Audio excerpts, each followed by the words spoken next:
বস্তির মহিলারা আপনারা দেখছেন সাঁওতালদি বাজারে যে অবৈধ মদ বিক্রি হয় এবং তার বিরুদ্ধে কিভাবে মহিলারা জমায়েত হয়েছেন।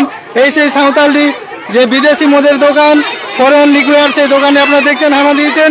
আমি রয়েছি সরাসরি নিউজ ভরসা পুরুলিয়া থেকে। দেখছেন মহিলাদের প্রতিরোধ দেখছেন।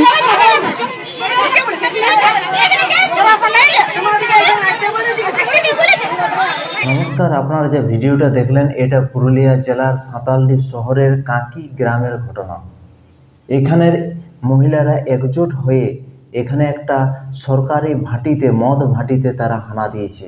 তারা বলতে চাইছে যে মদ বিক্রি করতে দেওয়া যাবে না। তো এই সকল মহিলাদের আমি কুর্নিশ জানাই, তাদেরকে ধন্যবাদ জানাই। কিছুদিন আগে একটা আমি ভিডিও করেছিলাম যে কেবল 4 দিনে, কালী পুজোর 4 দিনে 9 কোটি টাকার মদ বিক্রি হয়েছে পুরুলিয়াতে। এবং আরও একটি ভিডিও দেখিয়েছিলাম শ্রীরামপুরে, যেখানে মহিলারা মদের গাড়িকে ভাঙচুর করেছে। তো সবাই জেগে উঠুন, যারা এখনও সাইলেন্ট হয়ে আছেন। যদি আপনাদের সন্তানকে, যদি আপনাদের স্বামীকে, যদি আপনাদের ছেলের ভবিষ্যৎকে ভালোভাবে দেখতে চান, তো আপনারা এই মদকে বন্ধ করুন।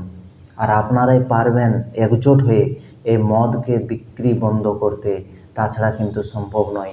এখন পুরুলিয়া জেলার গলিতে গলিতে পাড়ায় পাড়ায় কিন্তু মদ বিক্রি হচ্ছে। আর আমাদের যে ভবিষ্যৎ, আমাদের যে ফিউচার, আমাদের যে পরিবারের অশান্তি এবং পরিবারটা নষ্ট হয়ে গেছে, কেবল একমাত্র একটাই হচ্ছে, সেটা হচ্ছে মদ। তাই আপনাদের কাছে করজোড়ে অনুরোধ, আপনারা এইভাবে এগিয়ে চলুন, আমরা আপনাদের পাশে আছি।